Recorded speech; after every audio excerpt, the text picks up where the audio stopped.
नमस्कार, स्वागत है आपका द प्रिंट अनस्क्रिप्टेड में। मैं हूं नीलम पांडे। दिल्ली में जब बात की जाती है पोल्यूशन की, तो सबसे पहले जिस मिनिस्ट्री और जिस डिपार्टमेंट की बात होती है वो है एनवायरमेंट मिनिस्टर। और हमारे साथ हैं मनजिंदर सिंह सिरसा, जो दिल्ली का पूरा environment, food and supplies industry देख रहे हैं। सर, दिल्ली की जब भी बात होती है, पोल्यूशन सबसे पहले एक हमारे दिमाग में आता है। अभी भी दिल्ली सबसे one of the most polluted है ग्लोबली। क्या किया जा रहा है उसके लिए? क्या ठोस कदम उठाए जा रहे हैं? क्योंकि लोगों को लगता है बातें हो रही हैं, बट ज़मीनी स्तर पर कुछ नहीं हो रहा। नहीं, बहुत ठोस कदम उठाए गए। पहले तो मैं आपको बताना चाहता हूँ कि जो पिछला महीना हमारा मई का महीना निकला है, ये अब तक का हिस्टोरिकली 10 सालों में सबसे क्लीन निकला है। अगर आप कोविड के 2 साल छोड़ दें तो पूरे 10 साल पहले से सबसे साफ हवा इस पैमाना जो रहा वो मई महीने में रहा अभी तक का, पिछले अगर मई के कंपैरिजन में करें। दूसरी बात, दिल्ली के अंदर हमने बहुत बड़े कदम उठाए हैं। जब से हमारी सरकार बनी है, रेखा गुप्ता जी बहुत ज़मीन पर इस पे काम कर रही हैं। इस 3 तरह के अगर पोल्यूशन है, अगर हम इंडस्ट्री की बात करें तो इंडस्ट्री के पोल्यूशन के ऊपर भी हम बहुत तेज़ी से काम कर रहे हैं। जो इलीगल इंडस्ट्री है उनको भी हम यहाँ से कह रहे हैं कि आप अपनी पोल्यूटेड इंडस्ट्री यहाँ से ले जाएं। उन लोगों ने भी बहुत शिफ्टिंग शुरू की हैं। जो इंडस्ट्रियल एरियाज़ हैं उनके अंदर हमने अलग से वहाँ की डस्ट मिटिगेशन का काम शुरू किया है। इंडस्ट्रियल एरियाज़ में पहली बार हमने अलग से DSIDC अपने वाटर स्प्रिंकलर चकाने का काम शुरू कर रही है जी। ताकि वहाँ की डस्ट मिटिगेशन वहीं पे ही ख़त्म की जा सके। दिल्ली के अंदर जो 30% जो पोल्यूशन है वो डस्ट मिटिगेशन का, डस्ट से है। तो डस्ट मिटिगेशन के लिए अभी हमारे दिल्ली के अंदर जितनी हाई राइज बिल्डिंग्स हैं, जितने कमर्शियल कॉम्प्लेक्स हैं, होटल्स हैं या मॉल हैं, उनके सब के ऊपर एंटी स्मोक गन्स लग रही हैं। हज़ारों की तादाद में दिल्ली के अंदर जहाँ सोर्स है पोल्यूशन का, वहीं ख़त्म करने के लिए एंटी स्मोक गन्स लगाने का काम कर रहे हैं। दिल्ली के अंदर जो 13 हमारे हॉटस्पॉट्स हैं, उनके ऊपर भी हम जो मिस्ट से हम वहाँ पे जो डस्ट मिटिगेशन, जो धूल मिट्टी को बिठाने का काम कर रहे हैं। दिल्ली के अंदर जितनी कंस्ट्रक्शन होती है, उस कंस्ट्रक्शन को मॉनिटर करके वहाँ पे भी हमारे 14 गाइडलाइंस से वहाँ की लोकल, वहीं की डस्ट को वहीं ख़त्म किया जा सके, इसके लिए भी हमने काम शुरू किया है। और इन सबको हमारे जो पोल्यूशन कंट्रोल बोर्ड का पोर्टल है उसके ऊपर हम रजिस्टर कर रहे हैं और यहीं से उनकी मॉनिटरिंग कर रहे हैं। और मेरे डैशबोर्ड पर देखकर कोई दिल्ली में जो कंस्ट्रक्शन हो रही है वो कितना पोल्यूशन कर रही है, वो हमें यहीं बैठे जानकारी मिलेगी और हम उनको जानकारी देकर उसको ख़त्म करेंगे। व्हीकल पोल्यूशंस की हम बात करें, दिल्ली में हम ज़्यादा से ज़्यादा EV व्हीकल्स को प्रमोट कर रहे हैं। दिल्ली में लगभग हज़ारों की तादाद में अब तक हमारे चार्जर्स जो हैं, इलेक्ट्रिक कार चार्जर्स जो हैं और स्टेशंस जो हैं, हमने उनको पॉइंट्स को लगाया है। 15,000 का टारगेट हमने और तेज़ी से पूरा करने के लिए आगे बढ़ रहे हैं। दिल्ली में व्हीकल्स जो पब्लिक ट्रांसपोर्ट में हैं वो मैक्सिमम ला रहे हैं। अभी तक 400 बसें हमने पिछले दिनों में शुरू की थी, 200 कल माननीय गृह मोदी जी ने आके, प्रधानमंत्री जी ने शुरू कराई हैं। और हमारा टारगेट है कि इस साल के अंदर हम मैक्सिमम उस टारगेट को अचीव करें। दिल्ली को 100% पब्लिक ट्रांसपोर्ट को हम व्हीकल्स पे लेके आएँ, जिसके लिए बड़ी तेज़ी से काम चल रहा है। इसी तरह दिल्ली के अंदर जो दिल्ली के बाहर से आके पोल्यूशन फैलाती हैं, कमर्शियल व्हीकल, बसेस, उन सबको भी कहा गया है कि भारत स्टेज 6 की व्हीकल्स ही केवल दिल्ली में आएंगे। दिल्ली के लोग इतनी मेहनत करके अपने दिल्ली की हवा को साफ़ करते हैं और बाहर से आके अगर व्हीकल गंदी करके जाते हैं तो उनको हम दिल्ली में नहीं आने देंगे। जो एंड ऑफ लाइफ व्हीकल्स हैं, दिल्ली के बाहर से आ जाते हैं, कोई 15 साल पुराना आ जाता है, कोई 10 साल पुराना आ जाता है, उनके लिए भी हम अभी ANPR कैमरास लग रहे हैं और हम उनको बॉर्डर पे ही जानकारी देंगे। और जैसे ही गाड़ी अंदर आएगी उनको मैसेज और व्हाट्सएप आएगा कि आप ये गाड़ी अंदर नहीं आ सकती। जैसे हम उसको आइडेंटिफाई कर लेंगे, आप वापस लेके जाइए। लेकिन इससे पहले भी हम प्रिकॉशनरी उन सबको, जो एंड ऑफ लाइफ व्हीकल्स हैं दिल्ली के आसपास स्टेट्स में हैं, हम उनका डेटा वहाँ से लेने की बात चल रही है हमारी। हम डेटा लेके उनको मैसेज और व्हाट्सअप, जैसे जैसे उनकी लाइफ खत्म होती जाएगी उनके माध्यम से हम उनको मैसेज भेजेंगे। 15 साल उनकी लाइफ होती हाँ, है। 15 साल, लेकिन हम उनको 1 महीना पहले या 6 महीना पहले, इस तरह का हमने प्लान कर रहे हैं। 3 महीने पहले, 1 महीना पहले हम उनको मैसेज भेजेंगे कि आपकी गाड़ी 1 महीने बाद इसकी लाइफ दिल्ली में आने के लिए, वो चलाएं गाड़ी, कोई दिक्कत नहीं है उसको, लेकिन दिल्ली में नहीं आ सकती, ऐसी हम उनको पहले ही जानकारी देंगे ताकि वो दिल्ली में ना लेके आए। तो इस तरह से हम पोल्यूशन के ऊपर भी दिल्ली के अंदर हम 1000 वाटर स्प्रिंकलर्स पूरी दिल्ली के अंदर चलाने जा रहे हैं। जो कब से चलाने की बात है? टेंडर हमने फ्लोट करने का कैबिनेट ने अप्रूवल दे दी है। अभी हमने टेंडर फ्लोट करेंगे और जल्दी वो सड़क पे आ जाएंगे। इसी तरह दिल्ली को 100% जो PWD रोड्स हैं उनकी 100% मैकेनिकल स्वीपर से स्वीपिंग का काम होगा, और उनके साथ साथ भी वाटर स्प्रिंकलर्स चलेंगे 210, उनके साथ साथ भी डस्ट मिटिगेशन की मशीन की वो मशीन है, जब वो मैकेनिकल स्वीपर्स काम करता तब भी वो साथ में वाटर स्प्रिंकल करके ही डस्ट को करता, ताकि डस्ट मिटिगेशन हो ही ना, और AQI मॉनिटरिंग उनकी भी होगी। हमारी कोशिश है कि हम हर तरीके से दिल्ली में जितने भी काम पुख्ता कदम उठाए जा सकते हैं, चाहे कूड़े के पहाड़ों को ख़त्म करना हो, उनका पोल्यूशन है उनको ख़त्म करने के लिए अब तक लगभग हर कूड़े पे हम 20 मीटर उनकी ऊंचाई कम करने में कामयाब हुए हैं।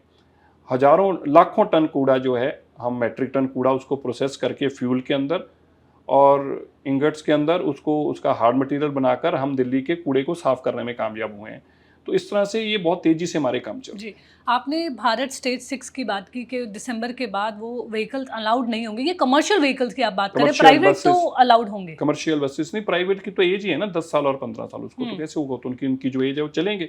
लेकिन जो कमर्शियल व्हीकल्स बाहर से आते हैं और वो बाहर स्टेज 6 के नहीं हैं, वो उनको दिल्ली में बाहर स्टेज 6 से कम व्हीकल नहीं आएगा 1 नवंबर से बाद। आप लोगों ने देखा होगा पहले ऑड एंड इवन एक स्कीम बहुत चलती थी, ये एक तरह से कहा जाता था पोल्यूशन को एड्रेस करने का एक सोल्यूशन है। आपको क्या लगता है वो आप लोगों के हमारे माननीय मुख्यमंत्री जी ने बताया था ये फेल थी, वो पैसे इकट्ठे करने का था, उन्होंने उसके नाम पे 60 करोड़ रुपया प्रचार में लगाया है, 60 करोड़ रुपीस।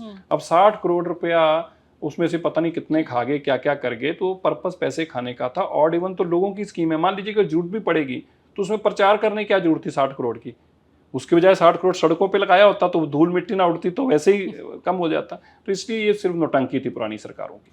सर्दियों में हमेशा हमने देखा है स्मॉग को लेके एक बहुत बड़ा इशू रहता है, खासकर जब त्यौहार आते हैं तो लोग ये भी कहते हैं कि शायद जो आतिशबाजी हो रही है उससे बढ़ रहा है। साथ के जो हमारे नेबरिंग स्टेट्स हैं उनके साथ आप बात कर रहे हैं, स्टबल बर्निंग हो गई या और इश्यूज? हाँ, हमारे जो केंद्रीय मंत्री हैं माननीय भूपेंद्र यादव जी, उनसे हमने कल चर्चा की थी। वो जल्दी ही सभी स्टेट्स के स्टेक होल्डर्स की बैठक बुलाएंगे और वो उनसे बातचीत करेंगे। पर पंजाब और ये हरियाणा इन सब के साथ आप लोगों की अपनी खुद बातचीत हो रही है? देखिए, अगर स्टेट के केंद्र लेवल पे होगी तो बेटर हो जाएगी। उनको अगर कुछ उनकी जरूरतें भी होंगी तो वो भी केंद्र सरकार पूरी कर सकती है। हम स्टेट में जाके दूसरे में उनकी कोई हमदाद नहीं कर पाएंगे, हेल्प नहीं कर पाएंगे। केंद्र सरकार तो वो भी कर सकती है, इसलिए अगर उन्हीं के माध्यम से होगा तो अच्छा होगा।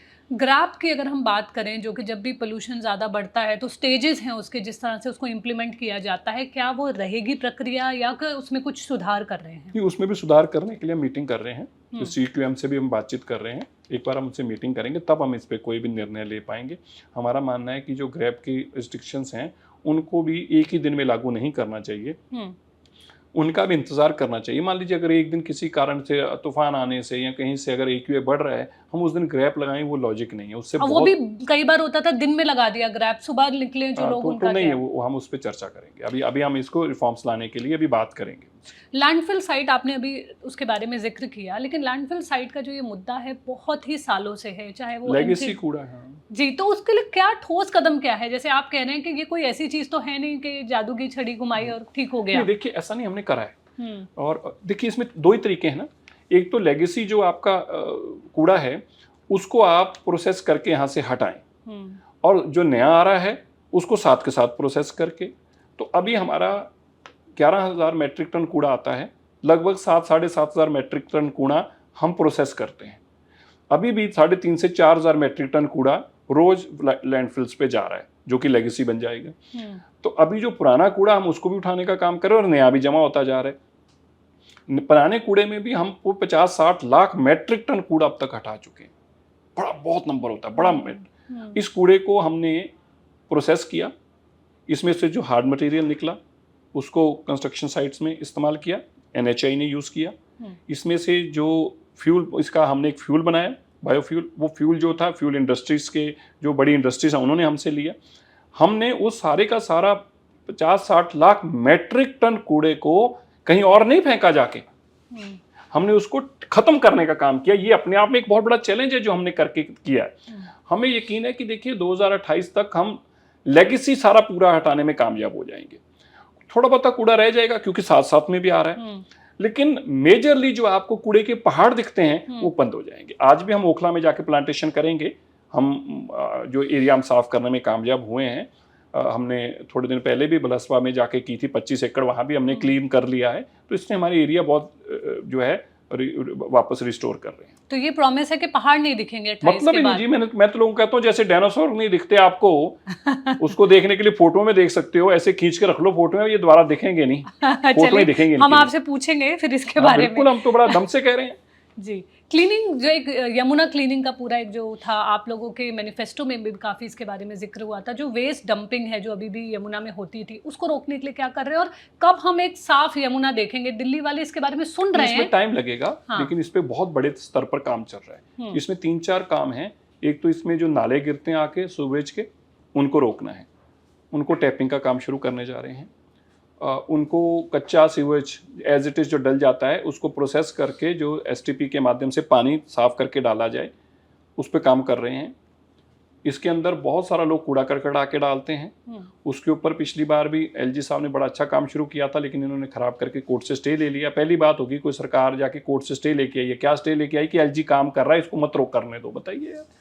तो अब वो शुरू होगा और यमुना जी के ऊपर जो हमने वादा किया है, यमुना जी को साफ करेंगे। हरियाणा का भी उसमें सहयोग मिल रहा है, हरियाणा सरकार ने भी इंश्योर किया है कि उनकी तरफ से जब आता है तो वो भी साफ करके देंगे पानी, और दिल्ली से जो पानी इसमें डलता है वो भी साफ करें। जो नाले इसमें सीवरेज के डलते हैं उनको बंद करेंगे। आप लोगों ने कल लॉन्च किया एयर पोल्यूशन मिटिगेशन प्लान 2025, अगर संक्षिप्त में उसके बारे में थोड़ा सा बता पाएं। तो उसमें हमने सब कुछ बताया है, जो मैंने आपको आगे की पहले बातें बताई हैं वही हैं। हमने 2025 में हमने कैसे पोल्यूशन को फाइट करना है वो हमने सब कुछ लेके आए हैं। उसमें मैंने ज़्यादातर चीज़ें आपको बताई हैं। कंस्ट्रक्शन से रिलेटेड हम क्या करने जा रहे हैं, वाटर स्प्रिंकलर्स को कैसे यूज़ करने जा रहे हैं, हॉटस्पॉट्स को कैसे हैंडल करने जा रहे हैं, इलेक्ट्रिक व्हीकल्स को कैसे लाने जा रहे हैं, मैक्सिमम चार्जिंग स्टेशन हम लाने जा रहे हैं। इस तरह से करके और वाटर स्प्रिंकलर के माध्यम से नई दिल्ली को लगभग 100% स्प्रिंकलर पे लाने जा रहे, वाटर मिस्ट पे लाने जा रहे हैं।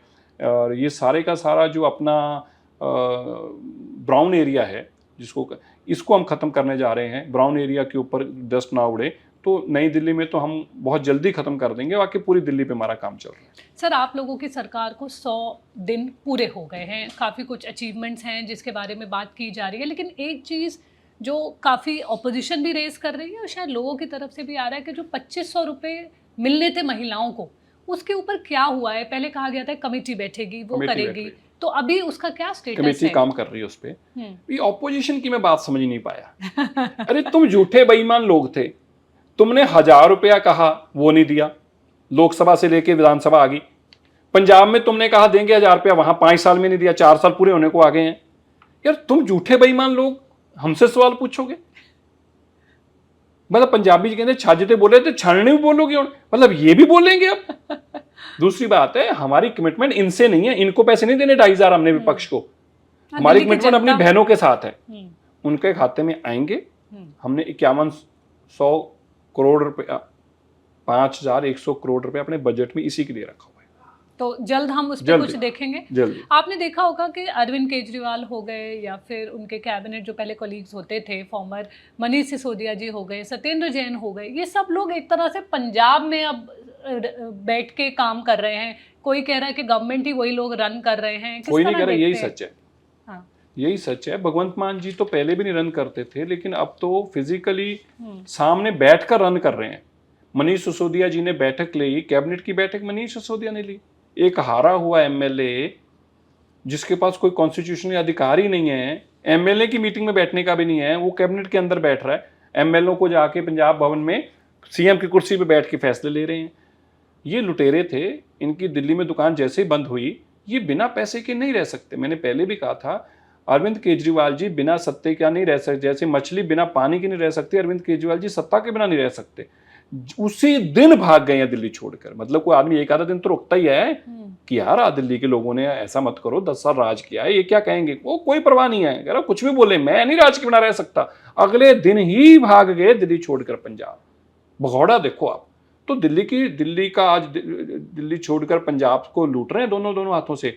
सरकार ये चला रहे हैं मनीष सिसोदिया जी, सत्येंद्र जैन जी, इनके वो बेबब जो था इनका पीए या नायर था, ये सब लोग वहाँ पंजाब को लूट रहे हैं दोनों हाथों से। आजकल वहाँ खूब इन्होंने लूटे रहे, सब पहुंचे हुए वहाँ पर। आपने देखा होगा कि एमसीडी में भी एक तरह से स्टैंडिंग कमेटी हो गया या मेयर हो गई, बीजेपी के ही अब आ गए हैं। तो आपको क्या लगता है अरविंद केजरीवाल के पॉलिटिक्स को आप कैसे देखते हैं, आगे क्या होगा? अभी तो वो तो हम पंजाब क्या चले देखें, गए। वो खुद ही नहीं देख रहे, वो खुद ही समझ रहे कि उनकी राजनीति बंद हो चुकी है, इसलिए वो पैसे लूटने पे लगे हुए हैं। वरना पॉलिटिकल आदमी ऐसे थोड़ा ही करता है कि एक स्टेट से छूटा और दूसरे में भाग जाए और वहां जाके लूटना शुरू कर दे। अब उनका तो एक ही मकसद है कि मेरे पास पंजाब का जो 1.5 साल बचा है, मैं जितना लूट सकता हूँ लूट लूँ। उनको पता कि राजनीति में दोबारा वो आएंगे नहीं। पहली बात तो अरविंद केजरीवाल जी को सजा इतने केसेस में हो जाएगी, वो कोर्टों कचहरियों से बाहर नहीं निकल पाएंगे कभी। मुख्यमंत्री और मंत्री और एमएलए बनने का सपना ही छोड़ दो, एमएलए नहीं बन पाएंगे कभी। इसलिए अब उनका फोकस क्या है कि मैं पैसा धन दौलत इतना इकट्ठी कर लूँ कि मेरी जिंदगी बाद में आरामदायी निकल पाए। लेकिन अगर हम पंजाब की बात करें तो अभी तो आम आदमी पार्टी है, पहले कांग्रेस थी। बीजेपी क्यों एक तरह से सिर्फ हिंदुओं का ही वोट ज्यादा ला पाती है? वहां पर कुछ ही सीटों पे सिमटी हुई है। नहीं, ऐसा था ना, हम कभी दूसरी वोट की तरफ गए ही नहीं थे। अकाली दल अलायंस पार्टनर था।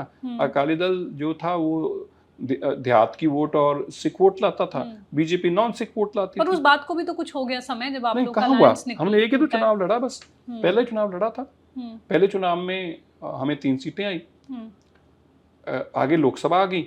लोकसभा के अगर हम आंकड़े के हिसाब से देखें तो 32 सीटों पे हम 32 विधानसभा पे हम जीते हैं। लोकसभा के अगर आंकड़े देखें, अगर 32 पे जीते हैं तो हमें यकीन है अब 52 पे जीतेंगे, 50 पे जीतेंगे, 55 पे जीतेंगे और सरकार भी बनाएंगे। अगर हम ऑपरेशन सिंदूर की बात करें तो काफ़ी कुछ ऑपोजिशन से वॉइसेस भी आई हैं जो कह रहे हैं कि अगर हमारे एयरक्राफ्ट गिरे हैं तो बताया जाए, एक स्पेशल पार्लियामेंट सेशन होना चाहिए। किस तरह से पूरे इस इशू को देखते हैं? देखिए, वो ऑपोजिशन नहीं है, कांग्रेस और कुछ ऐसी पार्टियां हैं जो आम आदमी पार्टी जैसे, जो हमेशा से चीन से चंदा लेती थी और पाकिस्तान की भाषा बोलती हैं। राहुल गांधी जी हमेशा वो बातें बोलते हैं जिससे चीन के टीवी पे वो चलें। आज अगर आप पाकिस्तान के जाके लोगों से, आवाम से पूछेंगे तुम्हारा हीरो कौन है, तो पाकिस्तान के लोग कहेंगे हमारा हीरो राहुल गांधी है। क्यों? क्योंकि राहुल गांधी रोज पाकिस्तान के हक में बोलते हैं और इंडिया के आर्मी को, इंडिया की एयरफोर्स को, इंडिया के प्रधानमंत्री को बुरा बोलते हैं। उनके सोच क्या है, वो क्या ऐसा चाहते हैं, वो ऐसी सिचुएशन बनाना चाहते हैं जिससे इंडिया एम्बैरेस हो, इंडिया कमजोर दिखे, इंडिया वर्ल्ड लेवल पे ऐसे दिखे कि इसकी को वजूद खत्म हो गया है। राहुल गांधी को लगता है कि मेरा वजूद तभी होगा जब पूरी दुनिया में मैसेज आएगा कि इंडिया का वजूद खत्म हो गया, तभी लोग मुझे ढूंढने आएंगे। वो उनकी मानसिकता है। और दुख हमें इस बात का, खेद इस बात का है, जो पाकिस्तान की लाइन होती है डिट्टो ऐसे लगता है कि जैसे उन्होंने पहले इनको ड्राफ्ट भेज दिया है कि आप ये पढ़ना, आपने पेपर भेजा, वही राहुल गांधी की लाइन होती है। मैं थोड़ा सा पंजाब पे दोबारा आना चाहूँगी। बीजेपी की तरफ से अब हम क्या एक्सपेक्ट कर सकते हैं? पंजाब में किस तरह का फोकस होगा, किस तरह आउटरीच कैसे करेंगे आप? नहीं, देखिए, हमने दिल्ली में भी बहुत 27 सालों बाद हम आए हैं। दिल्ली में भी हमने हर वर्ग की वोट हमें मिली है, पंजाब में भी हर वर्ग की वोट मिले, इसके लिए हम पंजाब में भी काम कर रहे हैं। हमारा कोई एक वर्ग के ऊपर फोकस नहीं है, हम हर वर्ग का देश है, देश का हर वर्ग है देश में, इसी तरह पंजाब में भी। तो पंजाब में हमारा फोकस यही है कि हम बिना अलायंस के हम सीधा लोगों से बातचीत करें, पंजाब के लोगों से, पंजाब के देहात में जाकर किसान से, जमींदार से, व्यापारी से सीधा संपर्क करें और सीधा उनसे बातचीत करके उनके मसले हल करें और उनकी वोट लें। ड्रग मेनेस का एक इशू बहुत बड़ा है पंजाब में, उसके लिए किस तरह से ड्रग मेनेस तो बहुत बढ़ गया है, पंजाब के स्कूलों तक पहुंच गया है, घर घर तक पहुंच गया है। पंजाब पुलिस ड्रग्स बेचने लगी है, ये मैं नहीं कह रहा, उन्होंने खुद मुकदमे दर्ज किए हैं, पंजाब पुलिस ने इतने मुकदमे। तो आप सोचिए कि पुलिस ही जहाँ ड्रग बेचती हो, वो मेनेस की तो कोई एंड ही नहीं होता ना। लेकिन हमें यकीन है कि जैसे बाकी स्टेट्स के अंदर आज देखो हमारा सख्ती से कानून लागू होता है। आप यूपी में चले जाएं, आप गुजरात में चले जाएं, पड़ोसी स्टेट हरियाणा है पंजाब के, उसमें चले जाएं, हमारे यहाँ पे कोई कानून में लचीलापन नहीं आने देते। पंजाब में भी अगर बीजेपी को मौका इस बार मिलेगा तो आप देखेंगे कि ड्रग्स मेनेस पे हम ही खत्म कर पाएंगे। एक आखिरी प्रश्न मैं जानना चाहूँगी कि 100 दिन आप लोगों के गवर्नमेंट के हो गए, आगे वाले कुछ महीनों में क्या 3 ऐसे मेन चीज़ें हम दिल्ली में देखेंगे जो एक तरह से लोगों के लिए मतलब? देखिए, आप तो एक तो जो आप ही ने पूछी थी, पेंशन जल्दी लोगों के 2100 रुपया जल्दी हमारी बहनों के खाते में जाएगा। पीने के पानी पे हम बहुत फोकस्ड हैं, पीने का पानी हमारी सबसे पहली प्रायोरिटी है, और सीवरेज की क्लीनिंग हमारी दूसरी सबसे बड़ी प्रायोरिटी है, और सड़कों पे पानी ना इकट्ठा हो, ये तीसरी सबसे बड़ी प्रायोरिटी है। तो इन सब पे फोकस रहेगा। हमारे साथ बात करने के लिए बहुत बहुत धन्यवाद। This is Neelam Pandey reporting from New Delhi.